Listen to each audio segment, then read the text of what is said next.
By the way, somebody was sending me clips of Donald Trump, and I have to tell you, he is one of my favorite accidental stand-up comedians or comedic actors of all time.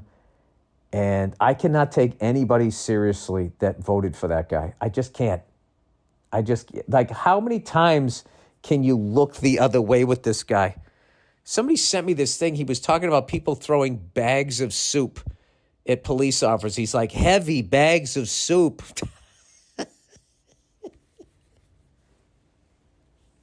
He's just so full of shit that he just has to, but, they're all full of shit. Okay, I'm not saying, forgetful Freddy there isn't, but like, there has to be a certain level of intelligence.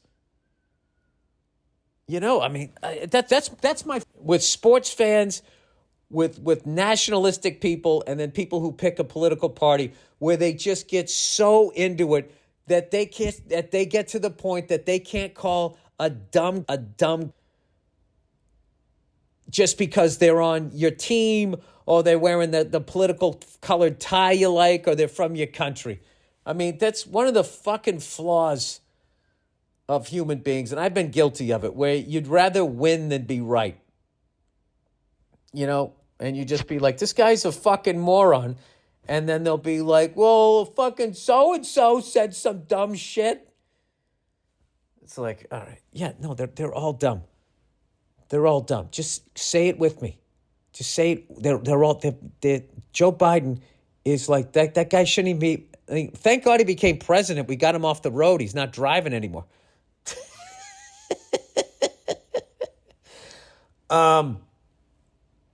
Anyway, let's not get into politics, but it's just like there's nobody in the world that I love listening try to convey an idea as much as, like, Donald Trump should have a fucking Netflix special. Like, when that guy isn't president, he is one of the funniest human beings I've ever heard in my life.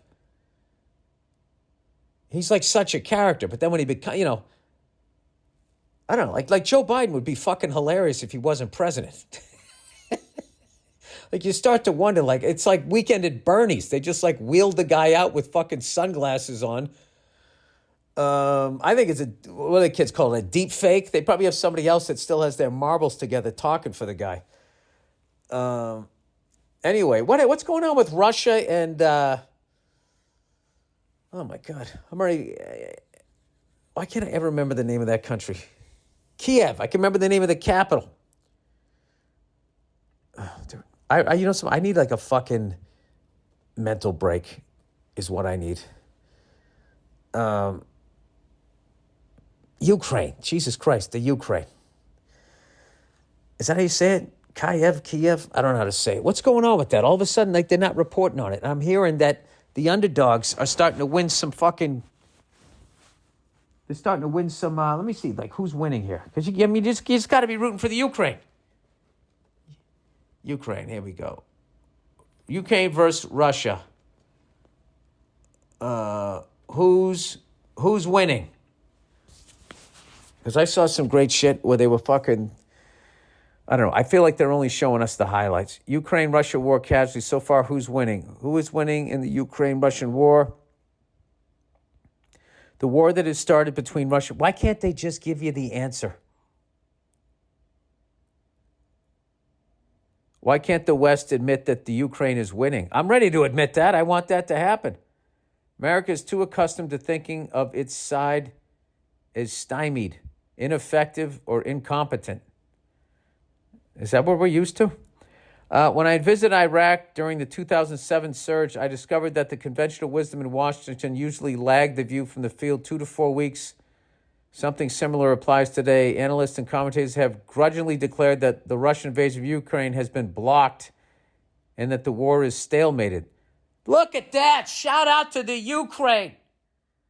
With the goal line defense. I mean, you have to vote for the underdog. That's why I don't get mad at people when they fucking root for people that we're fighting. I mean, well, that's what I would be doing if I didn't live here, right?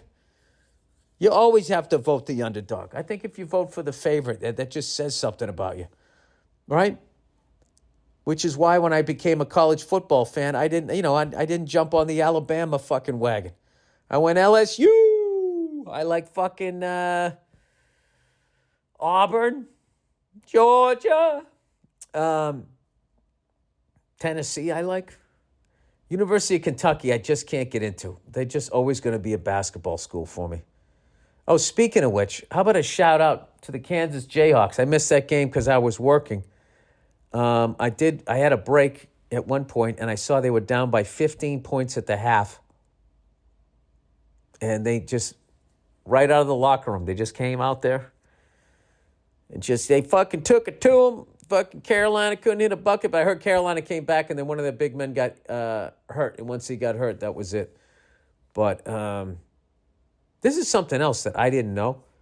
I thought, if you asked me, how many titles, North Carolina had, I think they had, 10 or 12 or whatever. I didn't realize, I wasn't really thinking that. I knew UCLA had the most, but I thought they had more than 11.